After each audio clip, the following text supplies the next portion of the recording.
what can be, there are some restrictions on what you can place in right-of-way.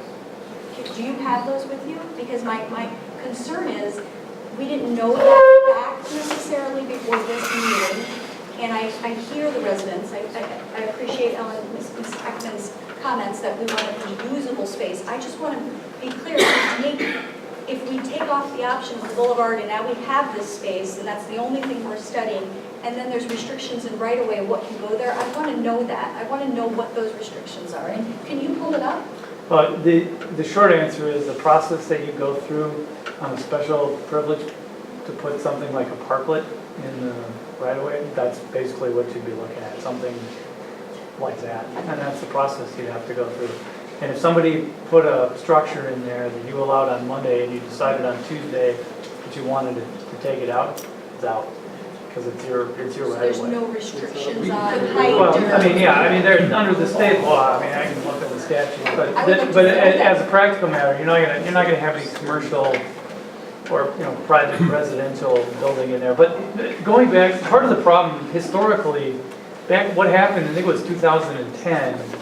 There was a master, I think there was a study done. Where they hired an outside consultant and said, well, tell us what could we do, we're a landlocked village, we got the river on one side, the lake on the other, and these are our boundaries. Where could we grow? And those consultants, they looked at everything, including this narrow strip of land between the county park land to the west and the street on the east. And they said, maybe you can jam something in there, which was never realistic to begin with. So the discussion from the beginning, it was always contemplated that if you want to do that, it was going to be a pretty Herculean effort to try and get there anyway. The other practical matter is there's 22 feet between the park, it's called the Oak Leaf Trail, and then, the street. But, yeah. So I wanted to clarify that because it sounds like I wasn't asking about buildings. Well, I thought some historical context might help as to how we got to the idea that anything could be put in there to begin with. And again, the response was always that if you even want to go down that road, it's going to be a pretty difficult task. Right, and we don't know. Can I ask just a clarifying point? Trustee, are you discussing what public uses can be put into a right-of-way? Is that your question? I'm asking, that's my question. Is there any Okay, well, let me help you a bit because I can give you a pretty good overview from my knowledge of the state law. First of all, right-of-way is a separate classification of property. Normally, the public jurisdiction that has control of it, pardon me, does not have title to it. So it's not like the library site that the city owns. You have title, you have a deed to it. It's a piece of property. You can build on it, you can sell it, pretty much do anything you want with it because you own it, and the corporate board can make decisions. Right-of-way is different. It was dedicated usually by adjacent private property owners as part of their development. It's reserved specifically for public transportation needs and for utility installation. And the private utility companies also have a right of access on that right-of-way, and they can use it, and you can't keep them off of it. And you can use it for anything related to your transportation needs. So you can do roadways, sidewalks, bike paths, and you can do the accoutrements that you would normally put into a right-of-way. So that includes street lighting, all of your utilities. You can also put in things like street benches and trees and other landscaping. You can do rain gardens or prairie restoration, things like that that are normally considered to be a public use. You cannot put buildings or structures on it. Even we could not do that. So if we had a surplus piece of right-of-way and we wanted to put a community center in that spot, the village board would have to vacate the right-of-way, let it reverse back to the adjacent property owners, which presumably would be the village. Well, if we were going to build on it, it would be coming back to the village. In this case, if you vacated, it would be going to county government, and we'd be part of the green belt that runs along the river where the bike path is located. Well, the caveat to that, if you think back to when they first built the road, they had to get that right from the landowners because there was no road there. So the idea is they probably thought that this was going to be the main artery. It's pretty big. It's in terms of right of way. So the amount of green space that's around it doesn't really matter, you're just utilizing less of what you could. But and this is why we talked this afternoon, we had both thought that this discussion of development had been off the table for quite some time based upon the discussions that had taken place very early on in the process, in the committee process. But what we can do is, we can do a title search, and what I believe that we're going to find is what you referenced, what Larry referenced, which is that the left land probably came from the county, because when you look on the map, on the existing map, everything just to the west of our right-of-way there is all that county space, and it was the old railroad that used to run through there, and there's the Oak Leaf Trail, and just west of that is the county park, and then you run into the river. So there could be, whatever it comes back, maybe there's a few parcels that are different because maybe there was some issue with the railroad. But as a practical matter, it was always going to be difficult, not saying impossible, but it was always going to be extremely difficult to do anything to get it to the point where you can develop it anyway. Yeah, go ahead. I think what I would like to know is, okay, could we put a playground there or not? We just need to know, because there's all these things that have been talked about, but it sounds like now that I get this information at this very late hour, that it's actually right of way and there are restrictions. So playgrounds are, I want a playground. You would not want to put a playground in there? Public art, public art. Archway. Public art you can do.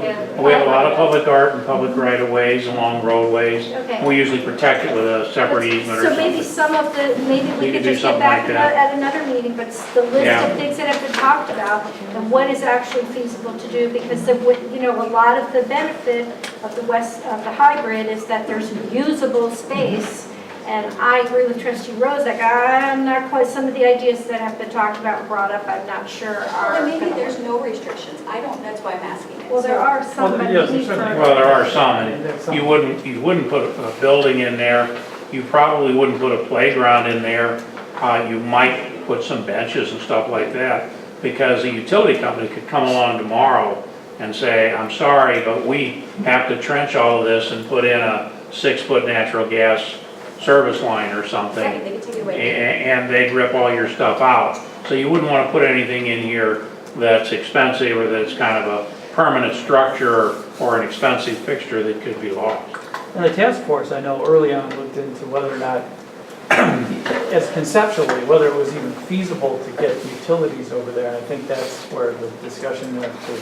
We're not even interested in going down that road. Because the other issue is that you've got the width and all those other issues. Yeah, I think we're kind of beyond the. So I understand Trying to the get a handle on what they there were, in the work studies, I don't know if you had the opportunity, but there was a listing of the amenities, recreational and beautification that were ideas from the residents. And one of the benefits of the hybrid was that there would be additional space for these structures. Some of them were structures, some of them were beds, butterfly gardens. I was just making, the question was being asked, because I don't want to, if what the residents want in that green space is not feasible for any reason, The only then thing I think I've it heard, makes a difference in our decision tonight. The only thing I heard that it sounded a little iffy was the playground. Or like a splash pad, or like an archway, I don't know, what about archways? That's the entrance. So it would be an entrance between the. That's okay. Yeah, you can do that. Sure, stuff like Yeah, that. That's fine. absolutely, yeah. I just want to Most make of sure. everything that I've heard, except for maybe the playground, is generally consistent with what I think we would be able to do. So some additional landscaping, And any kind of greenery, landscaping, that would all be appropriate. I like that. Public right of way, we do that all the time. Okay, thank you. You could do some educational things, like you have like Shore Park and along the thing there, if you do stuff like that. Unless somebody comes and rips it all out. Well, they usually have to, then. You're on. Adrian Houck, 4235 North Olson. Two comments. I also read the 125 or so comments, and yes, by a vast majority, people wanted Boulevard. But my interpretation was because it's safe. Not because I'm afraid of something, but because it's safe. And My letter said Boulevard because it's safe, and it said some other things too. So I think if, then to get back to, you do have a fiduciary responsibility, and if the top priority is safety, how can we pick tonight this one because it's cheaper when we haven't even assessed the comparative value and cost of one option versus the other? Maybe we don't need to do all three because it seems that the Boulevard option that was developed so far is the wrong one because it creates 5 feet of unusable green space and the Boulevard is not wide enough to do its traffic calming safety job. So maybe you leave that one and you do a Boulevard that actually does what it's supposed to do, which is to provide enhanced safety, and the green space. And now what do they cost? Because now you don't have to move that curb and look at the difference, the financial difference. And now we have some real life numbers that we can make a real life choice. And we have that. We have those numbers that need refining. We don't. We don't. We don't. We didn't look at leaving the same width but add a boulevard. Emma, we didn't look at option 3. Yeah, it'll be higher. When you say refined option 3, per what you said, but we can get into details on that. It's hard to talk about it all. Thank you. Hello, I am Anastasia Krasmeyer, 4313 North Woodburn Street. We heard a lot about financial responsibility, about fiscal responsibility tonight. Thank you very much, each and every one of you, for worrying about my tax dollars. I don't know, Graf has said they haven't provided us with all the numbers for either one. I don't think it would be responsible for any of you to say, let's just look at one option, when you haven't seen the numbers for either option in their complete package. I'm not saying no, I'm just saying not now. What we end up with may not be the boulevard that I want, and that's fine. If I know we've made the right decision based on fact. Because this has just turned into really, I'm sorry to say, I've watched the trustees up here. I know you guys didn't choose to work with each other, but you can't even be courteous to one another, let alone our constituents. And it's embarrassing. When the we all have to live here. So why don't we find some, it's true. I mean, it really is true. This is embarrassing. It is. And quite honestly, we're going to get what we get. But maybe we need to look at compromise. Maybe we need to look at all the numbers. Maybe we need to see what's what before we make a decision to say, let's push in this direction, let's push in that direction. My side's right, your side's wrong. It might put it off a year, but we waited, what, 7 years now, 6 years? What's another year? I don't know. That's all I gotta say. Be good to one another, because this is just embarrassing. Really, really, really embarrassing.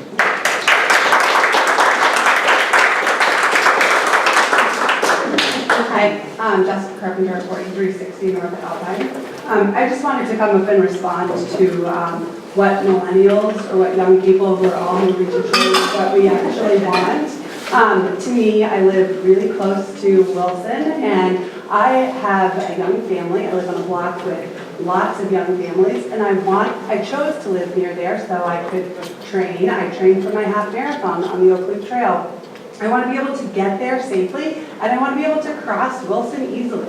I want to be able to stop at a boulevard. I want to take a moment to make sure the other traffic is going to stop for me and my children, and then cross again. I currently teach a mom's fitness class at Little Sprouts. I cannot, it takes quite a while. Those flashing lights have no effect on our traffic.